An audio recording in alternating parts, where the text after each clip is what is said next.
What are you proposing to ask?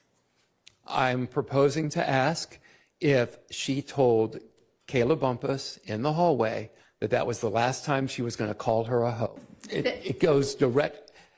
I'm sorry, the last time who was going to call? Kayla, sorry for the pronouns, that Kayla Bumpus was going to call Investigator Viverito. Do we need to get into who it was, or just that somebody? I think we need to get into who it was. Why? Because she's married to Mr. Jackson. Well, was she at the time? Hey, what's up? It's your girl, niquelaclaire, and you're tuned in to Nique at Night. And we have to get into the very last day of testimony for the YSL trial. Now, if you've been under a rock and you have not been following the case, then you probably thought that when Young Thug took a plea, that was the end of the case. That's wrong. There was 2 defendants that did not plead out, and the YSL trial continued.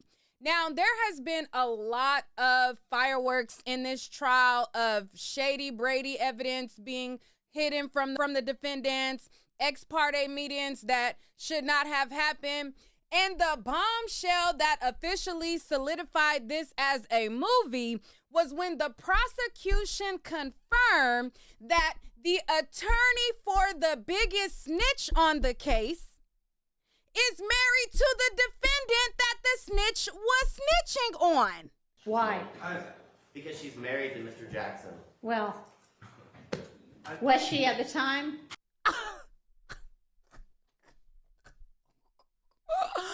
What? That is so crazy. So if you guys, again, have not been following, there is a guy who has been going viral by the name of Little Woody. Little Woody had an attorney by the name of Melnick. Melnick had a vacation where he could not be there for Woody to testify when he took the stand because he had this prior planned vacation. So Melnick, who turns out to be a shady attorney as well, and who's currently suspended, for a matter that's unrelated to YSL, he called on an attorney by the name of Kayla Bumpus. Kayla Bumpus was then Little Woody's attorney. That's when all of the judge ended up getting recused because they called Little Woody into this secret meeting.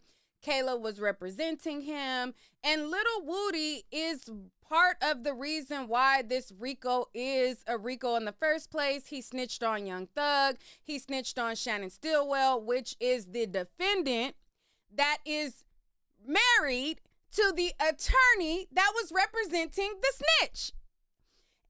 And I had already reported to you guys that they were married. There was a woman by the name of Mel Schiffer on Twitter, and she had already dropped the marriage license, She dropped the marriage license, and from her dropping the marriage license, I was able to independently confirm that the marriage license was real. And a lot of people, they didn't want to believe it, so they wanted to act like it's the biggest coincidence that some other Kayla is married to some other Shannon, and they tried to act like it didn't happen.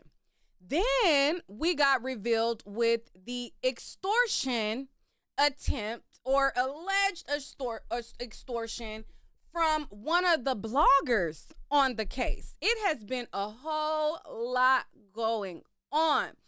So when the stuff starts circulating around the court that the attorney of the snitch was dating or married to the defendant, there became a conversation with a blogger by the name of Infamous Sylvia. Now, Infamous Sylvia has been covering the case top to bottom. She goes to the trial every single day. She streams live from the courthouse and has been boots on the ground, building relationships with the family, the attorneys, and a lot of different intricate people within the case. She has interviewed, a lot of family members. She has interviewed girlfriends, flings, wives, all of that under the sun she has covered. So when she got the information about the attorney being married to the defendant, they had like a little back and forth about it. So she talked about this on her stream, and she basically first showed the marriage license to her audience. Then she showed text messages between her and Kayla, where Kayla was trying to get her to be hush-hush about it. Kayla didn't want it out there that she was married to the defendant. And she kind of made like a little joke of saying like, dang, what I got to do? What I got to pay you for you not to release this information? Like, dude, like I've been there for you. I've been helping you out. Like, why you going to throw me under the bus like that? You know, it's not going to be a good look that I'm married to a defendant. Like, don't put that out there. Now, don't quote me. Those ain't the words exactly. I'm just summarizing in my own interpretation of what these messages say, okay? The actual messages are here, and we'll go through them briefly. All right, so let's go to the top.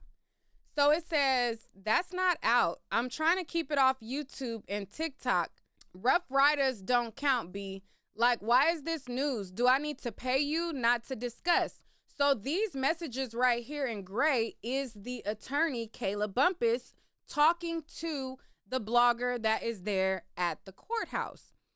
So then the blogger says to her saying, dang, like, do I need to pay you not to discuss this? The blogger then says, it's newsworthy for my audience. If you want me to bury the story until you are ready, you can pay me $500. And then the attorney says, do whatever. Anytime you have called, I have been willing to help. Then the blogger says, so now I'm the bad person? I am a blogger. And the attorney says, it's nothing I could do. It's cool. And so at this point, we kind of had confirmation that if this wasn't a real marriage, the conversation would have went a lot differently. It would have went, you know, that's not true. Don't run a fake story, blah, blah. She's not calling it fake. She's not calling it false. And she's telling her, like, you listen, I want to keep this hush. I don't want it out. So for me, this was already confirmation that it's true. Now, one thing I will address before I go any further is this right here where Sylvia says, so now I am the bad person. I'm a blogger. I'm going to just say this. And Sylvia, you have been instrumental in keeping us abreast of what's going on at times when the Law and Crime channel has been keeping us in the dark. However, I got to be real. I am a YouTuber, been a blogger for a very long time. I have met so many different people, and I get tea on a lot of people who I can do stories on and make money. Sometimes just because you're a blogger does not mean that you have to expose everything just because you'll make $1 off of it. There is stuff that I've seen covering trials, and there's stuff that I've seen with different people that are widely known, like even bloggers that are widely known. And once you build personal relationships with people, everything doesn't have to be content. You can use discretion on, is this relationship more beneficial than this quick buck that I'm going to try to make and ruin the relationship? Will I make more money in the long run with an alliance with this person? Or is it worth breaking this alliance to just get a quick couple $100 on revealing the story? Sometimes you will learn as a blogger that the relationship that you have with certain key individuals can pay off way more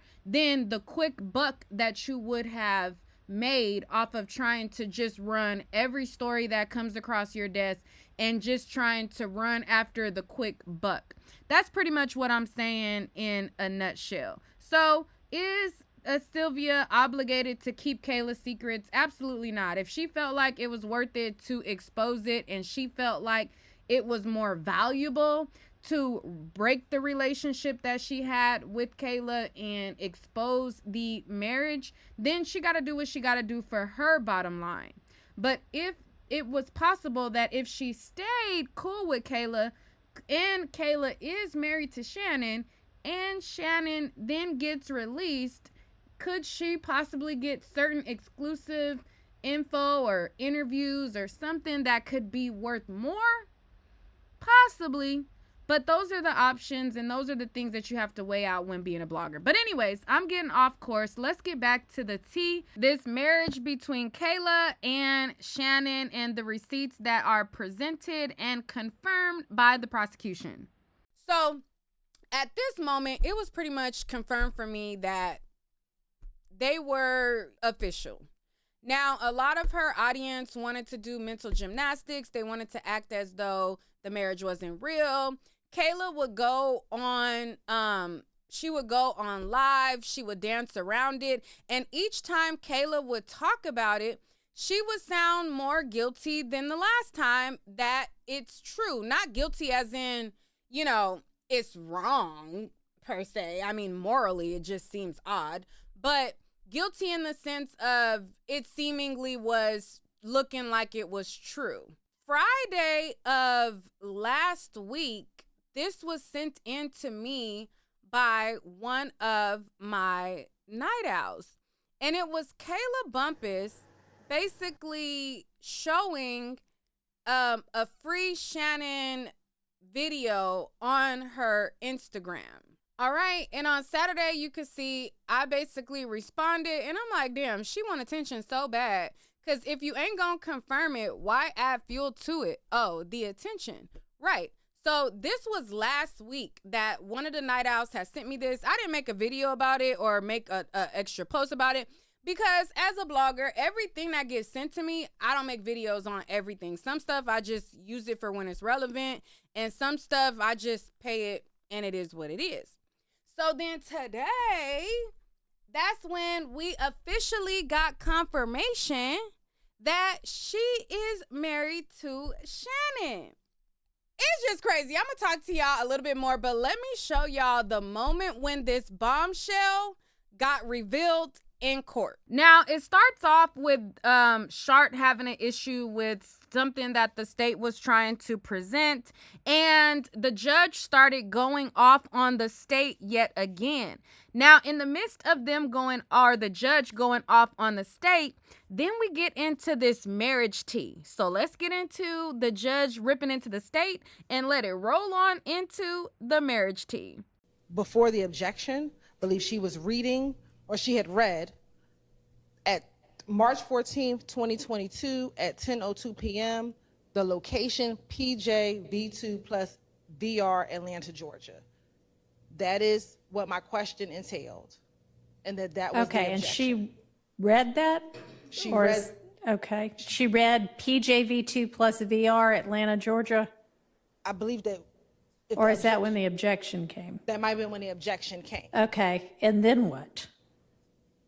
And I was just going to have her read the date and time of that location. Then I was going to show her what has been admitted already as already admitted as 397 VVF. That plots that location Correct. by the ankle monitor company? Or by whom? He showed the ankle monitor company that picture as it correlated to this location here. All of this is in this is all in response to Mr. Shard's cross-examination about what occurred at the light. Can you put that back up again, please? The thing that was just up. And from this, you are going to have her extrapolate that because at 10:02, his ankle monitor showed him at that location, then what? Because you came up here and were saying this is going to be able to show that the timeline is accurate across all the different devices. How is it going to do So that? the challenge that Mr. Shard made is that the 9:59 phone call, this started with the phone call at 9:59, which is the wiretap phone call. Mr. Shard asked Investigator Viverito, are you able to know if that is the accurate time? Because of that line of cross-examination, we are now showing Investigator Viverito other admitted evidence that shows a correlation to that 9:59 time. So when you look at this chart, before we get to the 10:02, which is at PJV2, at 9:59, the Please ankle... put that exhibit back up.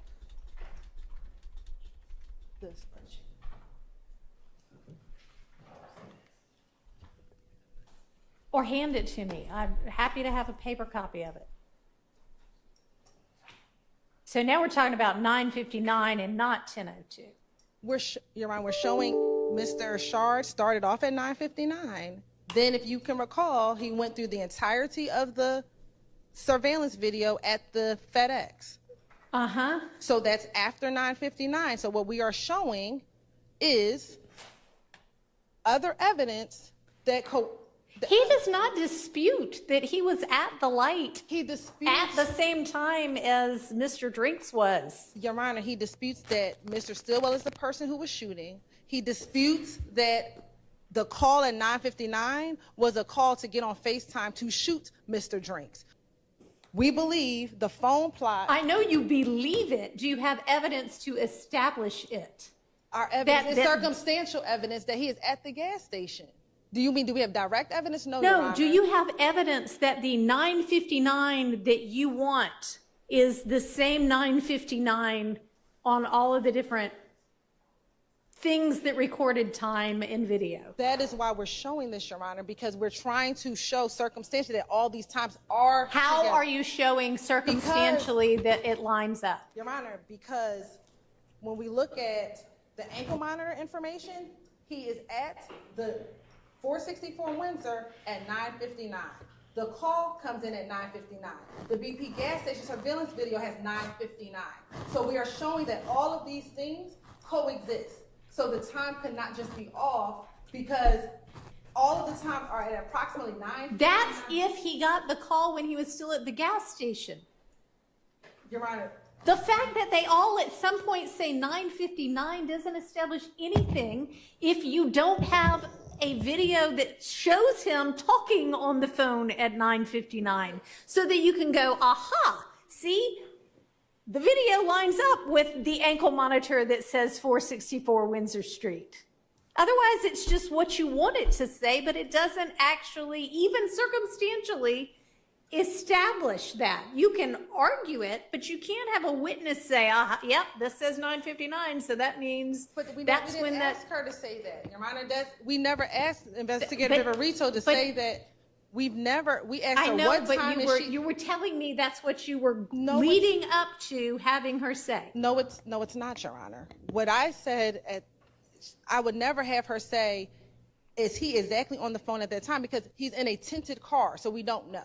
What we know is from the wiretap that at 9:59, there's a phone call. That's what we know. That at 9:59, according to however the wiretap clock was running.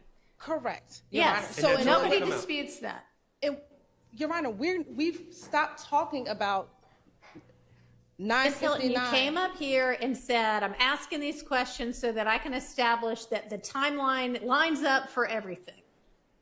Yes, Your Honor, the timeline lines up. So at this point, I can show that all of these different devices are around approximately the same time. I don't think anybody disputes even that it's approximately the same time. Mr. Shard does. Okay. You can have her, it's in evidence. You can have her read something, but you cannot have her say, yeah, that means all of these times lined up. Or I that never was means going to have 9:59 here and 9:59 on the wiretap were the same thing. We never had her. We were finished with the 9:59, Your Honor. The only thing I had just asked her was about PJV2 when he objected. She was about to interpret. She was not, and that's the thing. Okay, well, great. She's not going to. Okay, well, that wasn't the state's intention. Okay, then I have no idea why you think any of this is going to establish that all of the times lined up. But I'm going to object on relevance grounds at this point because I don't know where we're going, but it seems that they were trying to establish something. They said they're done establishing that, and Investigator Viverito is still interpreting ankle monitor data. So I'm going to object to relevance in 403. Your Honor, as I stated earlier, Mr. Shard has challenged what occurred at the light. I know. So at this point, we're just showing, based on admitted evidence, what occurred at the light, Your Honor. That's all. Can I ask a question? Why is it improper or not relevant? So if there has been questions and testimony about whether the times for everything sync up, I think has been Mr. Sharp's, his argument the entire time.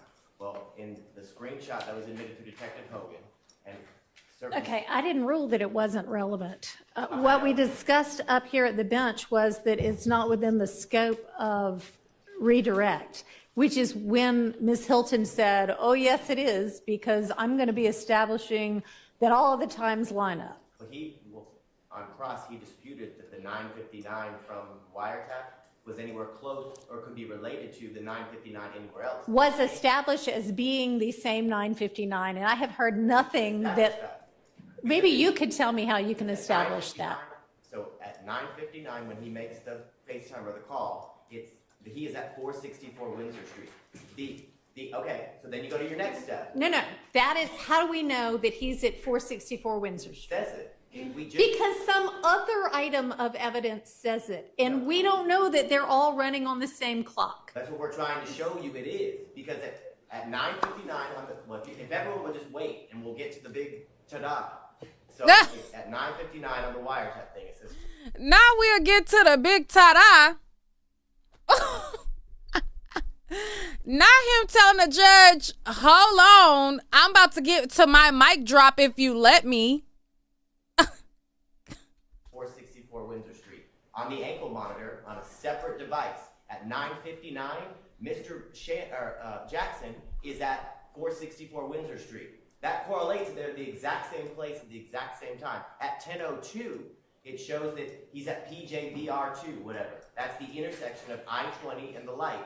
And then at 10:02, on the FedEx thing, and it says 10:02:17. So it's the exact same thing. It's to show that all the times line up. All this questioning that the times are not accurate, that the times don't sync up. We're proving that they actually do sync up, which is what he challenged Investigator Viverito about this 9:59, and she's just making it up, and all the evidence is being presented as how she wants it to. And now we have physical evidence from different videos that show they actually all do sync up, that they're all running on the same, time width or band or whatever. I think you can argue that. I don't think that is established. But if you want to have her say, but Ms. Hilton says she'll already left 9:59 anyway. So I'm still at a loss as to where we are. But we'll just get her back in and. I have a motion before the jury comes out and you bring her back in, because unfortunately it's my job to further tax the patience of the court. What's that? Not Doug with a motion. Yeah, I have a motion to strike the testimony of Investigator Viverito as well as any evidence that came under her. And the reason I make this motion, Your Honor, is yesterday it came up that she had not been following the case. The court asked me to not pursue that. I'm not. Come up that she had been following the case. It came up that she knew that somebody had mentioned her on Twitter. Okay, and your opinion would have been different if she was following the case? Because, No, if you know that she was following the case, that doesn't exclude her as a witness. You can let the jury know that. Okay, because. You can ask her that. I can ask her about her following the case?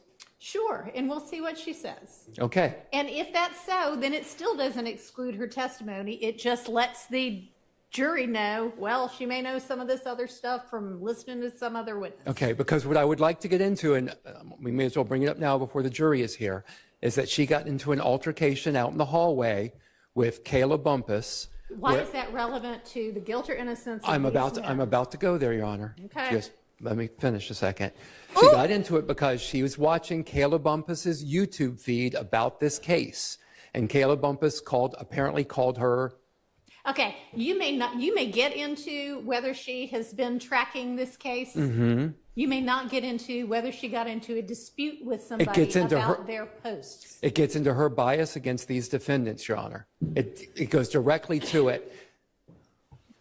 What are you proposing to ask? Ooh, where's my I'm popcorn? proposing to ask if she told Kayla Bumpus in the hallway that was the last time she was going to call her a hoe. It goes direct. I'm sorry, the last time who was going That to call? Kayla, sorry. What? The pronouns. That Kayla Bumpus was going to call Investigator Viverito We need to a get hoe. into who it was, or just that somebody. A hoe? What? I think we need to get into who it Why? was. Why? Because she's married to Mr. Jackson. Well, was she at the time? Is this for real, y'all? Yeah, well, it does. None of this is relevant. Hold the front door. Whoa. Whoa. Hold up. Hold up.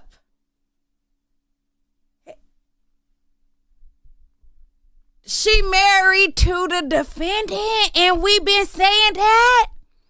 And they really is married?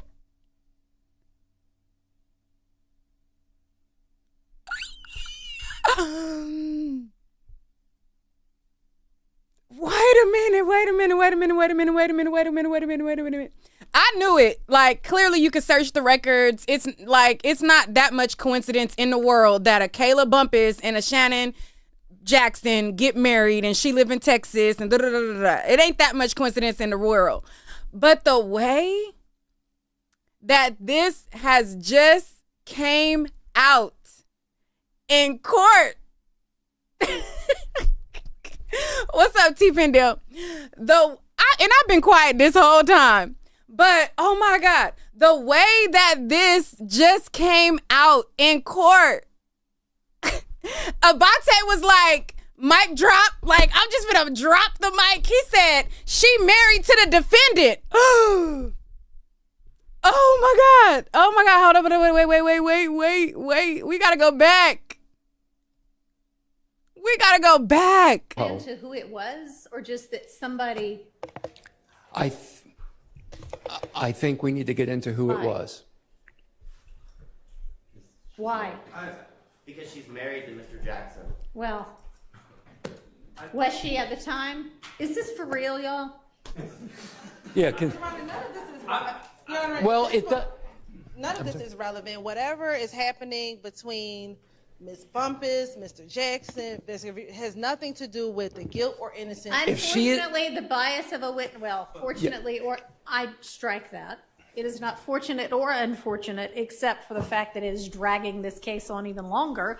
But a witness's bias towards a party may always be shown. If she is in a dispute, if she's Don't in, talk at the same time. Kayla Bumpus is not a party to this incident. Kayla. Yes, but if she's married to one of the parties, then that might qualify. If I just maybe concur, I don't know. I'm not the proponent of this evidence. I'm hearing Mr. Weinstein out, but my silence should not be viewed as acquiescence that I believe this should be admitted. I need to hear what Mr. Weinstein's saying because I may have an objection myself.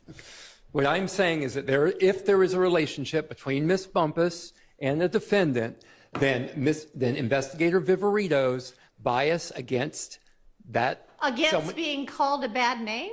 No. If she is in an altercation with someone that's in a relationship with the defendant, I think, and especially if it is a threat, because How is that a threat? that's the last time you're going to call me a hoe. I mean, I've had clients arrested for less. You may ask. Thank you, Your Honor. No, I'm not finished with my sentence. You may ask if she is following the case and has been following the case in any kind of manner. But it's really only relevant if she listened to the testimony of a witness. So She you can ask that. confirmed. But if she's just looking at Who got a line to Doug? She confirmed what Obama, Sumlin said from his testimony. Today, in this video, when I started this video, I was playing how she said, well, Obama confirmed it. Sumlin confirmed it. She can only know that he confirmed that Young Thug was King Slime if she was watching the trial. Oh my God. I need to write Doug. Somebody write Doug and tell him that on Twitter. and I don't even know if she was looking at. Maybe somebody told her. So why don't we get her in here and find all of that out outside the presence of the jury before we go into something that ends up being a bunch of nothing? Well, that's why I wanted to bring it up when the jury wasn't here, Your Honor. So can we also bring up before we go into this side circus, the fact that Ms. Bumpus represented Mr. Copeland. I'm about to open up. Yeah, I mean, I don't think saying who this is before we find out anything, I mean, do we know whether, we don't even know whether she's actually married to him, or if she was married to him at the time, or if Miss Viverito knows that, or if it was because of any kind of bias against Mr. Stillwell, or just that she doesn't like being called that name. Well, and no one would, Your Honor, obviously. But if she is in an altercation with someone in a relationship. What do you mean by altercation? A verbal altercation. Okay. I mean, You know, a if there's- verbal, that's the if they're last idle- time you're going to call me that? Excuse me, I'm sorry. That's the last time you're going to call me that? That's not exactly an altercation. Is that, Okay. is that all you've got? That's all I have. Okay. That's it. I think that this is 403 material. There we go. One for the state. Finally. Hoisted on my own petard, Your Honor. Correct. All right, let's get the witness back in and the jury back in.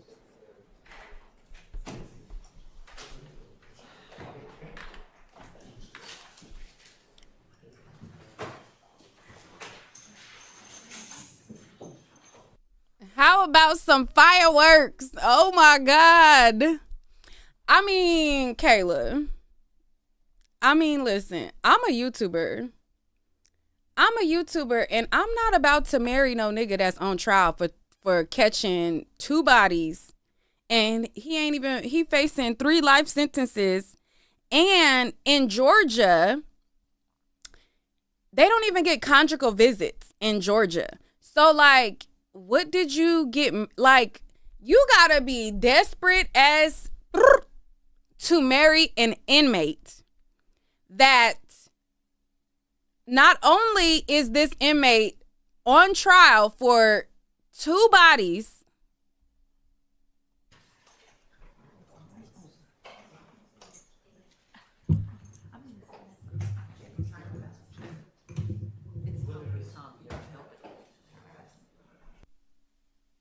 all right, they ain't saying nothing right here. Not only is he, and this is the one that she's supposed to be married to. Now, yesterday, I want to say yesterday or the day before, she was posting like free Shannon and all this stuff or whatever on her page. And somebody sent it to me. I'll post that up in a second. But you gotta be desperate as to marry a guy where he's incarcerated. You do not get no benefits in Georgia. I could see if you could get the schlong on the weekend or something like that, and maybe, you know, you inclined to marry him under that pretense, like, but in Georgia, they don't even have conjugal visits. So you couldn't wait till after this trial was over to say I do to one of the defendants where you represented the snitch that snitched on your man in trial? Now, where I'm from, they would call that a homie hopper, hood hopper, like groupie. And in my opinion, I just feel like, honestly and truly, yeah, you know, maybe they have a bond. She says that she's known them for a very long time. Way before the trial, she has been, you know, knowing them and things like that. But just ethically, as an attorney, even if I'm, you know, sweet on the defendant, just for how it would look that you represented the star snitch. And not only was he the star snitch, after you represented him and then he took the stand, he still started off with that I don't recall crap. And Kayla could say that this doesn't affect her all she wants, but at the end of the day, this is not a good look. She represented the star witness for the defense, the person that they hung their case on. Now, yes, she represented him briefly and she was not his attorney for a very long time, but she stayed in communication with him well after she represented him. She still was giving him advice, admittedly by both of them, and he did not cooperate with the state. They had to remind him that he could be charged with perjury, and he acted like he didn't snitch when he did snitch. And people could claim, oh, he just told the detectives lies. No, he told them real stuff back in the day, and he released some nuggets on the stand too. He snitched, okay? And she represented him, and he was supposed to be the witness for the state. And after she represented him, he no longer cooperated, and she is married to the defendant that he's supposed to snitch on.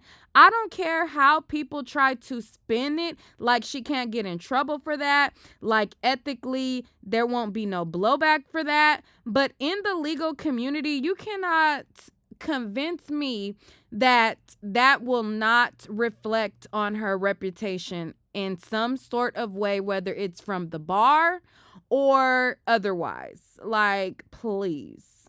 You couldn't wait a couple of months until the trial was over? Now, according to the marriage certificate, it shows that they eloped in August. And as you see now, today is November 19th, and the state has officially rested their case in chief. Now, they still have to do closing arguments and everything like that, but you couldn't wait a couple of months to let the case resolve and then marry him? Or did you think that if you marry him now, you secure him when he get out, because if he get found not guilty and he get out, then he might not marry you? Then, like, I'm not understanding why this couldn't wait. You know, and love is love, and you know, your heart beating for the felon and all that. But to me, that just kind of seemed desperate. Okay, I'm a YouTuber, and I'm not bound by, like, I'm just bound by, like, my natural morals. But, like, when you go to law school, you have a certain reputation and you have peers. It's like, you could not wait. And enjoy, like, I would understand if this was California and she was able to get, like, conjugal visits, and she was able to, you know what I'm saying, still, you know, dabble with the wank-a-wang. But in Georgia, they don't even have conjugal visits. So what is the benefit to marrying him? And why was it needed right now? I mean, yeah, that's not our business. That's your business for sure. But to me, without knowing the context, which I'm not obligated to know the context, it just seemed a little desperate, you know, like, and then it looks bad because she's all around the blogs flirting with Lil Woody. She is asking Lil Woody for Birkin bags, asking him for him to buy her cameras and all that. And then, like, in a flirtatious manner, doing little dance TikToks where everybody thinks that you guys are an item whole time you're married to. It just seems like some blank behavior. I don't know. But child, can y'all imagine the jail calls that the prosecutors have been listening to between Kayla and the defendant, Shannon Stillwell? The reason why Miss Hilton felt like it was necessary for her to be messy when the ex-girlfriend was on the stand talking about, girl, I know that's right, I'm the prettiest, woody woody woo. And then Abate being the one to spill the beans. Can you imagine the phone calls that they done listened to and they've been rolling their eyes about this situation and couldn't wait for the defense to drop the ball so they could alley-oop? Child, a mess. And also, now I'm already knowing my strong opinion is going to ruffle some feathers for the Kayla fan club. Now, being that she is a person who represented Woody, and Woody has a popularity, and her being in close proximity to him is, you know, some of that popularity rubs off on her, and she done built a community of women and all of that, and they feel like, girl, you is the end all be all. If you spit some real stuff about her, you know, she got a bunch of defenders. And to her defenders, I said what I said. Now, that's all for this video. I'll catch y'all on the next one. Bye.